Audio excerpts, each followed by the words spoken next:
House National Economic Council Director Kevin Hassett. He was on the show earlier this morning. He's addressed inflation, and we also spoke to him about the overall shape of the economy. He says it's in great shape. Watch. People have money in their pockets and they're spending it and they're getting jobs, and we're expanding our capacity. Industrial production is out at an all-time high, and so everything's looking great, and things are so good that the Democrats are just trying to slow down President Trump because he's having so much success. All right, Senior Counselor to the Treasury, Joe Lavorgna, here with me in New York City today.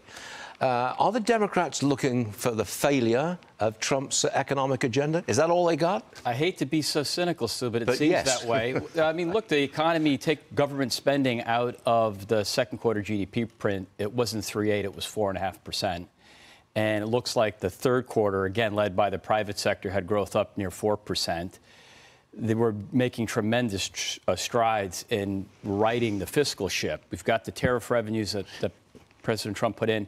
And on the spending side, we're rapidly slowing the rate of spending, which we could talk about more. So it's almost like the Democrats I want to talk about that. Yeah. Rapidly slowing the rate of growth in spending. Yes. How are we doing that? So if you look at last year's fiscal year 25, which showed a smaller deficit than what CBO and many had thought just a few months ago, what that masks is tremendous second half improvement. So in the first half of the fiscal year, when Biden was still president, and there are a lot of government contracts that come through, even the outgoing administration pushes out the door, almost 75% of the fiscal year 25 deficit was under Biden, 74% to be exact. Okay.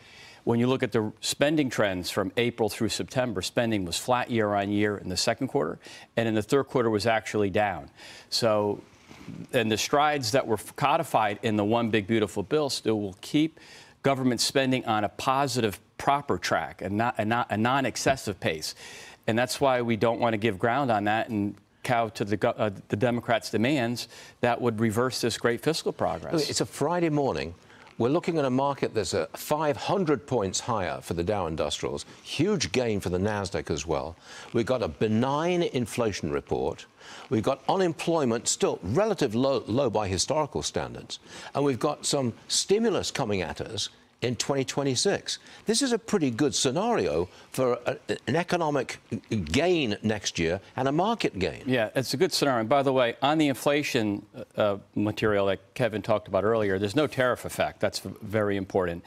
But keep in mind, the One Big Beautiful Bill, there's full expensing of capital expenditures, hugely positive for the industrialization of the heartland, but also full expensing of structure. So when a company wants to build a factory with Americans and employ those Americans, those rules are being written now. But if this shutdown persists, and the IRS with Office of Tax Policy and Treasury are working tirelessly to get this done, if this Democrat-led shutdown persists, we're not going to get those guidelines in place, and the economy will ultimately suffer.